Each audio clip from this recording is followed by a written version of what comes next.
it's always nice to come back when you've been away.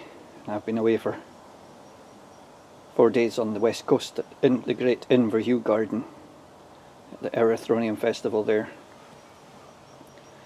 So it's good to come back and see what's happened. When you see the garden every day, you tend not to notice the sudden jumps. But when you come back after a few days, you really see how things have progressed. So we'll have a walk around some of the frames. I'm particularly pleased to see how some of the other Erythroniums are coming out. The Erythronium sibiricum down here, or the sibiricum complex as I'll call it, because I think some of these are now what we would call Krylovi, but I'm still trying to find out definitively what they would be. So I don't think you know what they are, Molly. No. But they're very beautiful. Very pretty. And I like them. So this is one of the small beds with Erythronium. So not just Erythronium, we come around here. This is Crocus pelastericus. Fairly common around here, or other plants put themselves in. So an Erythronium in the middle there. Now, when we squiggle down and come along, we have different. This is a different form of sibiricum, and this I think would be what is sibiricum. Sibiricum, if you like, got mottling on the leaves. Not a lot of room to manoeuvre here, but if I come round here, again we've got Crocus pelastericus. And this is the form, I think, is Krylovi. Whatever it is, this one with the virtually plain green leaf and this lovely tricolour flower.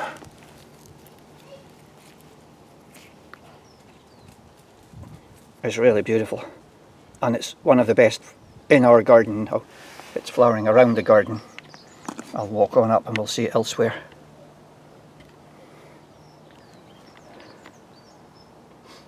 Good thing about filming when the sun's here is the flowers are open, but the bad thing is I've got to try and see a silly little screen, and it's not easy to always frame your shots. So if I drift away from the frame, I'm sorry, but it's not easy.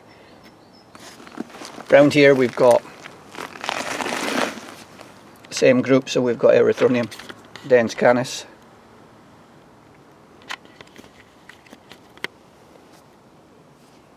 And in front of it with Narcissus cyclaminius.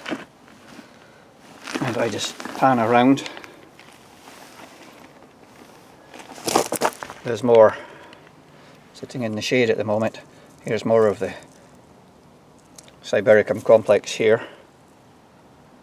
So this would be more of the ones I think are Krylovi.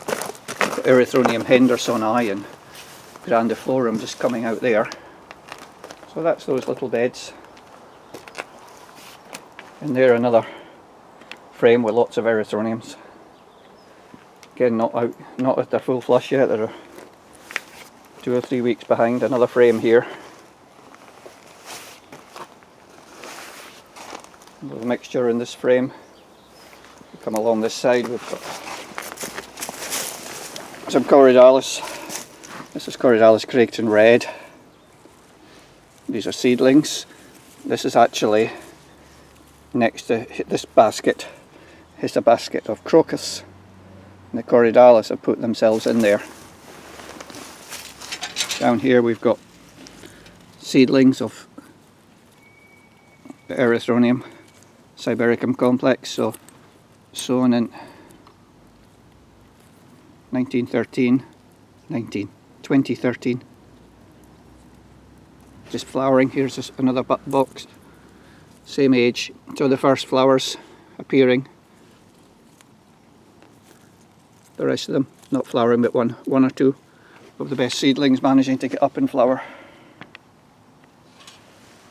So that's really nice. Down here, some of my plunge baskets with seedlings of Trillium rivale.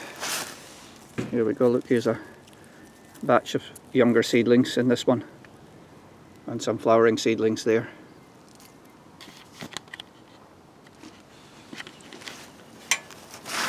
Come round, look at the rest of the erythroniums. Flanges, you can see there. Depending on the weather we've got, we're 2, maybe 3 weeks away from full flush. It just depends on what the weather does. Up there, the rock garden beds. The blue Scilla Roseni dominating up there just now. Really lovely blue colour. Down here, the Corydalus that get into the erythroniums. I don't mind that. Down here, a range of dense canis seedlings to show you the variation you get. The very darkest ones flowered first, and they've now gone over. Here's their flowers stuck down here. So the ones that have gone over were the earliest and darkest. We've got some very pale, almost white.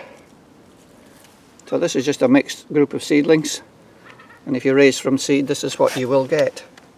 You'll get this lovely range.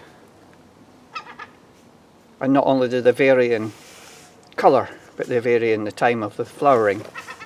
If I just jump, this is a basket of a clone. That's a clonal basket that's been increased just by the bulb.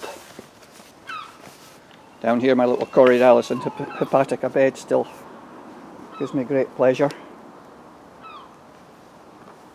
The bulb bed, look at the Fritillaria imperialis, looking quite imperial just with the backlight and the foliage, but quite a few with flowers coming. And down here, yet more Corydalus and blue flowers. And if we'd come in and look at the across this bed, yet more Corydalus. Hellebore has not done so well this year. They got heavily battered with the severe winds, the very cold winds. Down here I've got peonies. This is peony Emodii coming through here. And over there there's peony Mollicusavichii.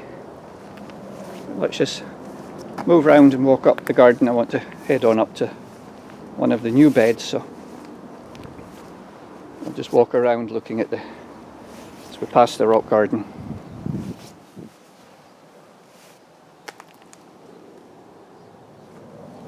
And then starting to change the atmosphere into shade, colchicum leaves, dicentra foliage. I always say garden for foliage, plant for foliage, not for flowers, and you can see why when we look around here. Just look at the way the foliage contrasts with each other. And of course we've got foliage for much longer than we'll have flowers. Flowers are good though. Corydalus malcensis.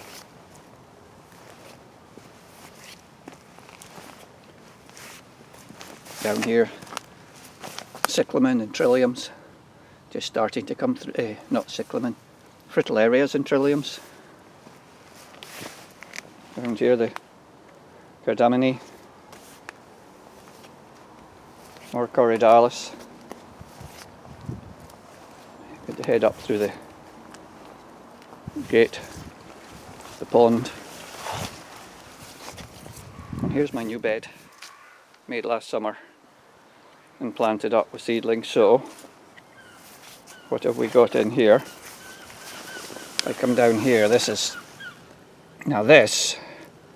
according to the paper that I've seen, is what they're calling Erythronium krylovi, the white one.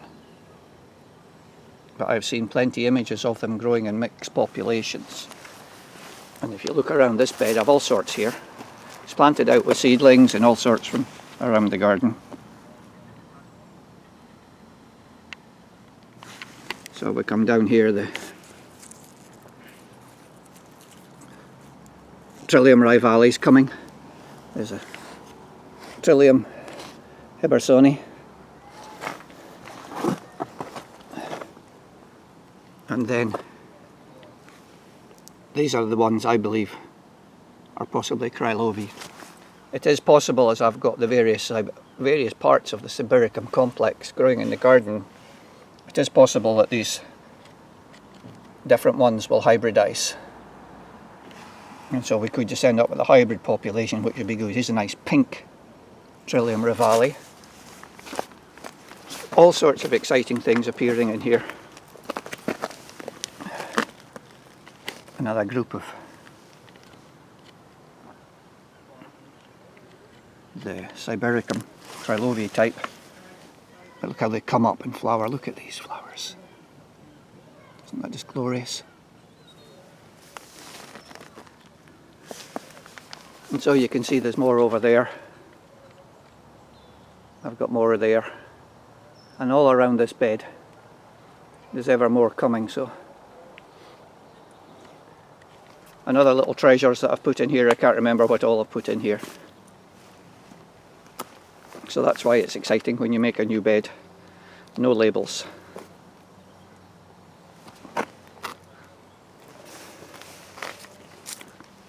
Round from the other side. I'm just going to finish soon, so I'll just walk around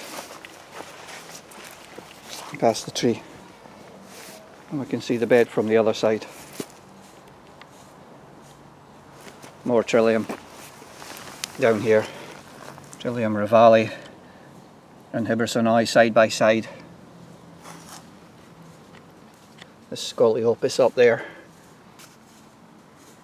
So lots and lots of plants, and of course I scattered seeds around as well.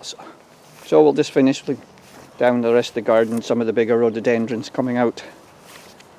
The other new bed area I planted over there, which I'll look at another time.